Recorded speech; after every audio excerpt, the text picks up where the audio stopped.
Welcome back. You're still watching The World Today on Channels Television. Now, barely 24 hours since power changed hands in Iraq, the Iraqi Ministry of Defense has confirmed that heavy machine guns and ammunition are being donated to help the country fight Islamic State militants. The UK Defense Secretary Michael Fallon confirmed the equipment was worth about £1.6 million and that there would be an estimated £475,000 in transport costs. He also reiterated that the UK is committed to assisting the Iraqi government and to help Kurdish forces defend themselves. The equipment is due to arrive in Iraq by tomorrow, and it is indeed a welcome development because the Islamic State militants jihadist group has taken control of large swathes of Iraq and Syria, and in June they also declared the creation of an Islamic State. Last night in Iraq was highly significant as power changed hands. The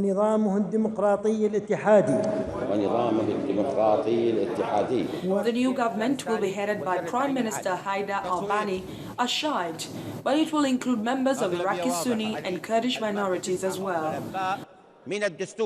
Abadi faces the challenge of unifying the country after it lost ground in northern Iraq over the summer to Islamic State fighters IS. U.S. Secretary of State John Kerry is so confident in the transition that he believes the new government will be a cornerstone in the fight against Islamic State. The Iraqi parliament approved a new and inclusive government, one that has the potential to unite all of Iraq's diverse communities for a strong Iraq, a united Iraq, and to give those communities the chance to build the future that all Iraqis desire and deserve. Unlike Kerry, the Iraqis on the streets of Baghdad feel the new government represents little change to the status quo. But in the capital of the semi-autonomous Kurdistan region, Kurds gave qualified support to the new government. Others are hopeful the government will not repeat the mistakes of their predecessors. Abadi's deputy prime minister or Shia Zebari, a Kurd, and Iraq's only post-Saddam Hussein foreign minister, Saleh Mutlaq, a secular Sunni Muslim who served in the same position in the last government, and Baha Araji, a Shiite Islamist and former lawmaker. The parliament approved for the ceremonial post of vice presidents the last prime minister Nouri al-Maliki, like Abadi from the Shiite Islamist Dawa party, former premier Iyad Alawi, a secular Shiite, and the last parliament speaker Usawa al-Nujaifi. The three have been seen as political rivals. It's time for health news now. While we might be doing relatively well in terms of containing the spread of Ebola virus here in Nigeria, the same cannot be said about Liberia. According to reports from the World Health Organization, the virus is spreading exponentially, with thousands of new cases expected in the next 3 weeks in Liberia. What's more troubling is that conventional methods to control the outbreak were not having an adequate impact. Records also show that casualties on the part of health workers have also been recorded, and they are about 79 in number. Several months since Malaysia flight MH17 crashed while it was in Ukrainian airspace, new details have emerged concerning the incident. In a report released by the Dutch Safety Board this morning, Malaysia's Prime Minister and several experts suggested it was shot down from the ground.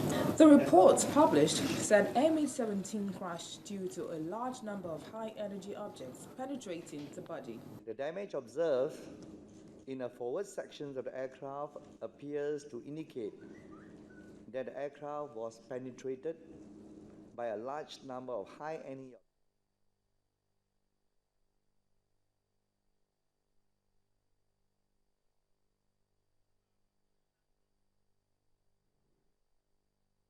We do apologize for that mix-up in the reports there, but I'm now being joined live by the Voice of America's Anne Look, who is in Senegal. Thank you so much, Anne, for joining us again on The World Today. I hope you can see and hear me, because I can see and hear you. Thank you so much, Anne.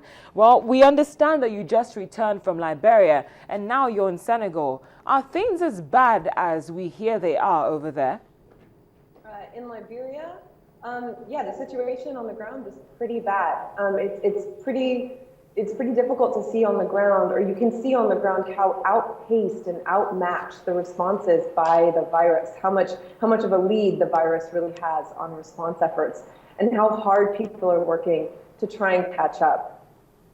Well, and I also like to ask, why is it spreading so rapidly, especially when we've seen, efforts on the part of the government? For instance, we understand that as at yesterday, they were increasing the number of isolation centers, and now about 10 in number, and they're supposed to accommodate about 500 people.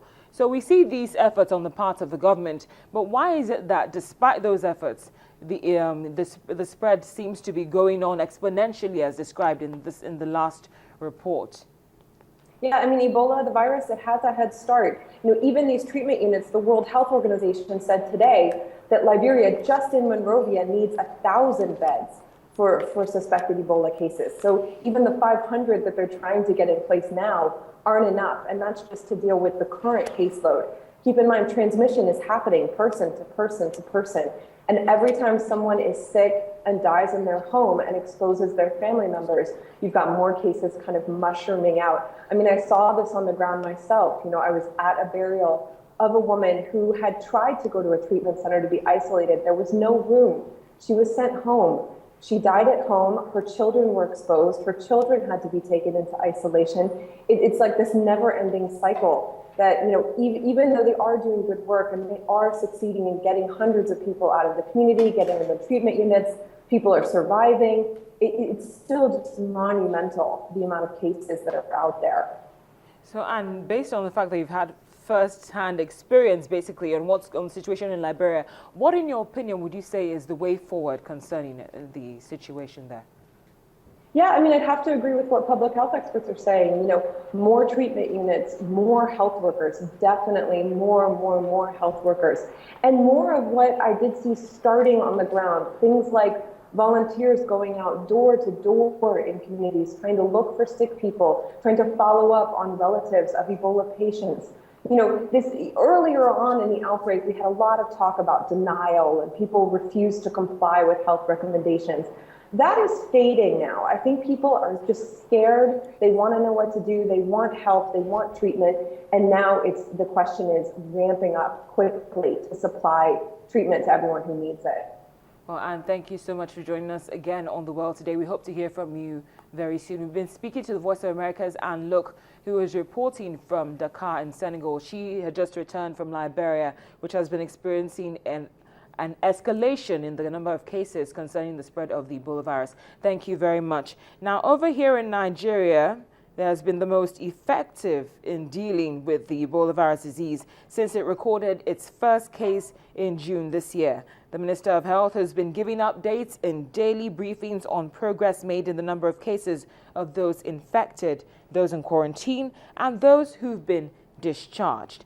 Just yesterday, in one of those briefings, Professor Onyebuchichukwu confirmed the 19th case of EVD here in Lagos, which is the fiancé of one of the primary contacts with the late Mr. Patrick Sawyer. So far, Nigeria has had 11 survivors of the Ebola virus disease. Earlier today, the minister said that despite the encouraging figures on number of survival cases, there is still need to observe caution to ensure less spread of the virus. As long as there's even one case, even if there's no single case as today in Nigeria, but you have one single case anywhere in the world, Nigeria will still be at risk because of travel. We're not stopping people from traveling, and Nigerians love to travel. So they could go elsewhere and still get infected. Other people, like in what happened to Nigeria, could also visit us, and we have the problem. So we must remain vigilant. I think we need to stress this so much. It will not